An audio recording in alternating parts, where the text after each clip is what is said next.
Menon dragon కోసం లోపలికి వెళ్తున్నాడు కేడి.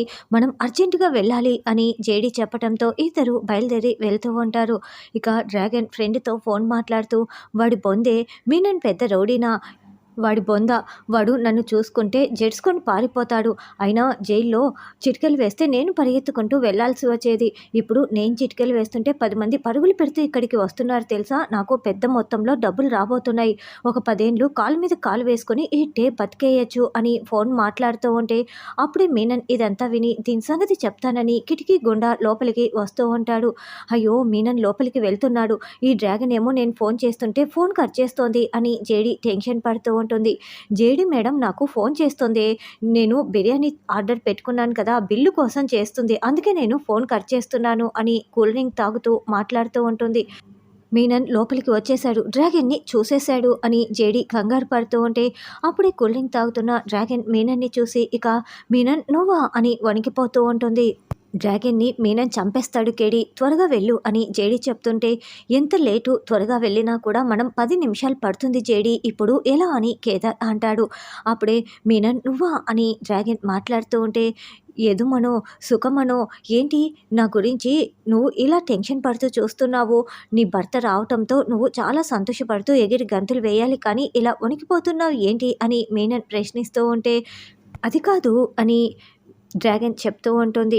అదేంటి వస్తాడు నారాజు అంటూ నువ్వు పాటలు పాడాలి, కానీ ఇలా మాట్లాడుతున్నావు అని మీనన్ కామెడీ చేస్తూ ఉంటే చూడు, పట్టుపగలే నువ్వు ఎప్పుడైనా చుక్కలు చూసావా, ఇప్పుడు నేను నీకు చూపిస్తాను, అయ్యో అక్కడ ఉన్నాయి చూడు అని డ్రాగన్ చెప్తుంది. ఎక్కడా అంటూ అభి మీనన్ ఇద్దరు కిటికీ వైపు చూస్తూ ఉంటే ఈ లోపల డ్రాగన్ పారిపోయి కర్టన్ వెనుక దాక్కొని ఉంటుంది. కేడి, డ్రాగన్ తప్పించుకుంది. మనం 10 నిమిషాల్లో అక్కడికి వెళ్ళి తనని కాపాడాలి. ఈ 10 నిమిషాలు మీనన్కి దొరక్కపోతే సరిపోతుంది. ఎస్ డ్రాగన్ మంచి పని చేసింది అని జేడీ చాలా సంతోషపడుతూ ఉంటుంది. రే ఇది ఎక్కడ్రా వెతకరా అని మీనన్ అంటే బాయ్ మనకు చుక్కలు చూపిస్తానని ఇది దాక్కుందేంటి, వెతకరా వెతుకు అని మీనన్ అంటాడు. ఒసే ధనలక్ష్మి, నువ్వు ఇలా దొరికిపోయావేంటే, ఆ పోలీస్ కూడా నీకు చెప్పటం కోసమే ఫోన్ చేసింది. నువ్వేమో బిర్యానీ దించకుండా తింటూ ఇలా బుక్ అయిపోయావు.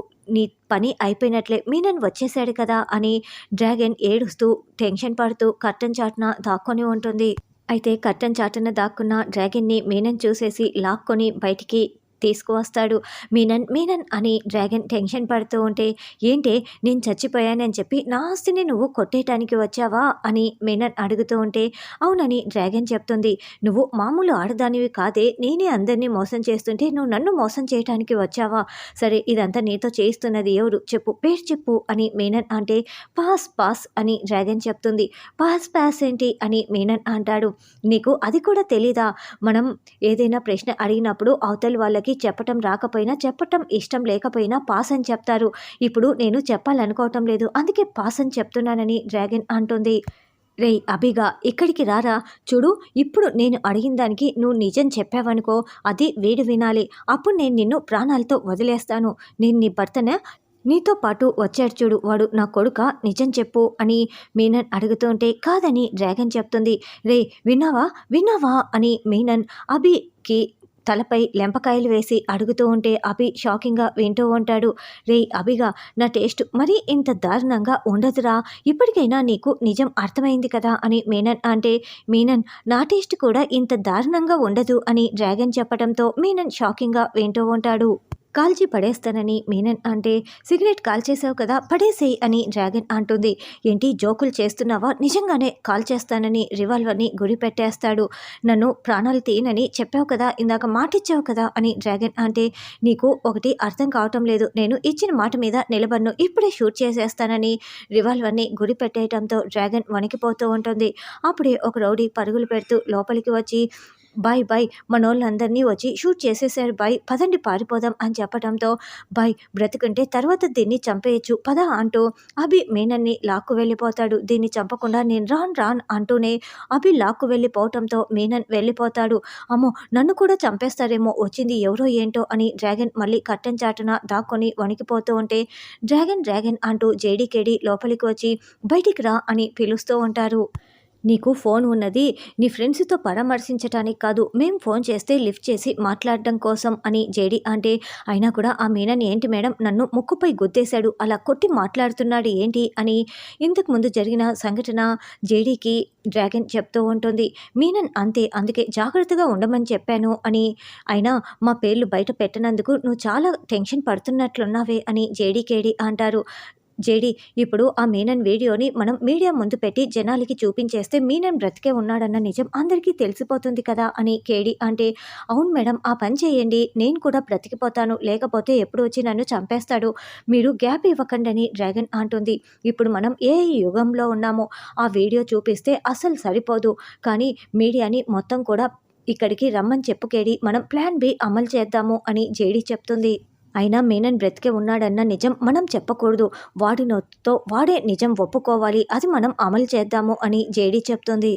ఆ మీరా నిజం చెప్పలేదు. ఇదంతా ఖచ్చితంగా జేడీనే ప్లాన్ చేసి ఉంటుంది అని డ్రాగన్ గురించి అభి, మీనన్ ఇద్దరు మాట్లాడుకుంటూ ఉంటారు.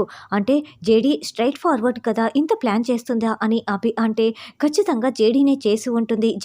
జేడీ అని మీనన్ రగిలిపోతూ ఉంటాడు. అప్పుడే ఒక రౌడీ వచ్చి, బాయ్ ఆ మీరా మళ్ళీ ప్రెస్ మీట్ పెట్టిందంట అని చెప్పటంతో, ఏంటి ప్రెస్ మీట్ పెట్టిందా అని మీనన్ టెన్షన్ పడుతూ ఉంటాడు. చూడు మీరా, ఈ 2 బ్యాగులు ఆర్ఫాన్కి ఇచ్చేస్తున్నట్లు నువ్వు మీడియా ముందు మాట్లాడాలి, నేను చెప్పిందంతా గుర్తుంది కదా అని 2 బ్యాగుల నిండా డబ్బులు కట్టలు పెట్టించి జేడీకేడి డ్రాగన్ చేతిలో పెడతారు. మేడం దీంట్లో చిన్న చేంజ్, ఈ బ్యాగులో కొంత డబ్బు, ఈ బ్యాగులో కొంత నగలు, మొత్తం కూడా నేను తీసుకొని మిగతా ఇచ్చేస్తాను అని డ్రాగన్ చెప్తూ ఉంటే జేడీ మండిపడుతూ చూస్తూ ఉంటుంది. వద్దులేండి మీరు చెప్పినట్లే చేస్తానని డ్రాగన్ వెళ్తుంది. డ్రాగన్ డబ్బులు బ్యాగులు పట్టుకుని మీడియా ముందుకు రాగానే మీనన్ ఇదంతా లైవ్లో చూస్తూ ఉంటారు. ఏంటి మేడం మీ ముక్కు అంత ఎర్రగా ఎందుకైపోయింది అని మీడియా ప్రశ్నిస్తూ ఉంటే, రాత్రి నా ఏదు ప్రియో కల్లో కనిపించి నువ్వు ఇంకా డబ్బులు అనాథ పిల్లలకి ఇవ్వటం లేదేంటి అని నా ముక్కు పగలగొట్టాడు, అందుకే ఇవ్వటం కోసం వచ్చాను, ఇవ్వండి బ్యాగులు అని ఇవ్వకుండా లాక్కుంటూ ఉంటుంది. డ్రాగన్ ఇచ్చేసేయి అని చాటుగా జేడీకేడి సైగలు చేస్తూ ఉంటారు. ఇక డబ్బులు బ్యాగులు ఇచ్చేసి, మీకు ఇంకొక విషయం కూడా చెప్పాలి, అదేంటంటే మీనన్ను చాలా బాధపడుతున్నాడు, పశ్చాత్తాపపడుతున్నాడు, ఇంకా తన ఆత్మ ఈ భూమి మీదే బాధపడుతూ తిరుగుతూ ఉందంట. ఎందుకంటే తను చేసిన పాపాలు అలాంటివి కదా, అందుకని తన ఆత్మ ఎవరికి ఎక్కడ కనిపించినా కూడా రాళ్లతో కొట్టమని మరీ చెప్పాడు, కాబట్టి మీరంతా అలాగే రాళ్లతో కొట్టండి అని నా ముక్కే పగలగొట్టావు కదా మీనన్, అందుకే ఇలా చెప్తున్నానని మనసులో అనుకుంటూ చెప్పడంతో అలాగేనని మీడియా వాళ్ళు వెళ్తారు.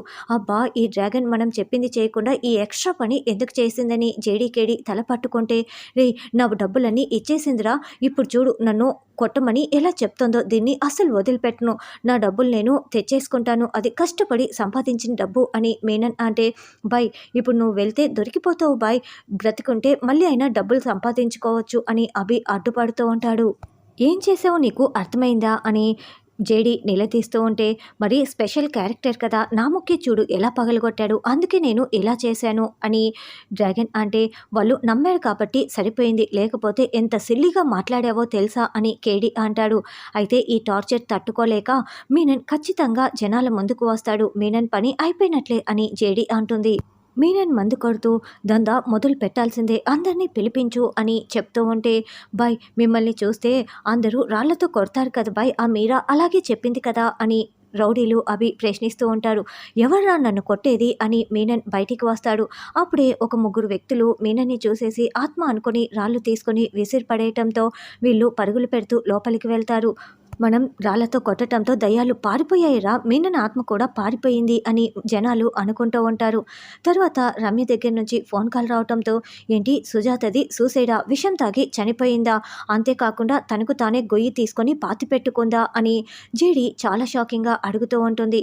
అన్నట్లు సుజాత వల్ల మదర్ ఒక ఆవిడ ఉందని చెప్పారు కదా, ఉందా, ఎక్కడ ఉంది అని జేడీ అడగటంతో, సుజాత వాళ్ళ ఇంట్లోనే ఉంటానని చెప్పింది మ్యామ్, మీరు వెళ్ళి కలవచ్చని రమ్య ఫోన్ పెట్టేస్తుంది.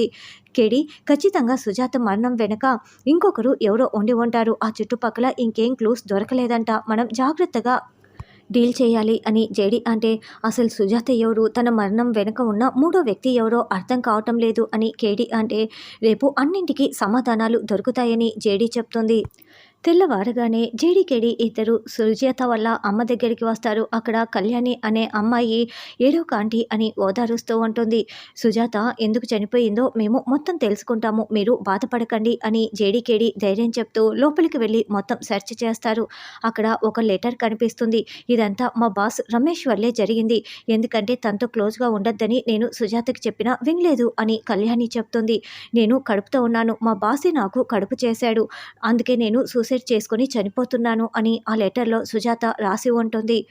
కానీ పోస్ట్మార్టం రిపోర్ట్లో తను ప్రెగ్నెంట్ కాదని వచ్చింది జేడీ అని కేడీ అంటే, మరి తను కడుపుతో లేనప్పుడు చనిపోవాల్సిన అవసరం లేదు, రమేష్ కూడా ఏమీ చేయడు కదా అని జేడీ అంటే, పరువు పోతుందని చేసి ఉండొచ్చు కదా మేడం అని కళ్యాణి అంటుంది. అక్కడ ఒక సిగరెట్ పేక ముక్క పడిపోయి ఉంటుంది. తర్వాత షూ మార్క్స్ కూడా ఉంటాయి. వాటినన్నింటినీ చెక్ చేసి సుజాత చనిపోయిన రోజు రాత్రి ఇక్కడ ఎవరో ఒక జంట తిరిగాడు, ఎవరైనా క్లోజ్ అయిన వాళ్ళు సుజాతకు తెలుసా అని జేడీ అడగటంతో, ఆ వరంగల్ కుర్రాడు గౌతమ్ ఉన్నాడు కదా కళ్యాణి అని ఆవిడ చెప్తుంది. అవును, తన ఇల్లు పక్కనే రండి మేడం చూపిస్తానని కళ్యాణి చెప్తుంది.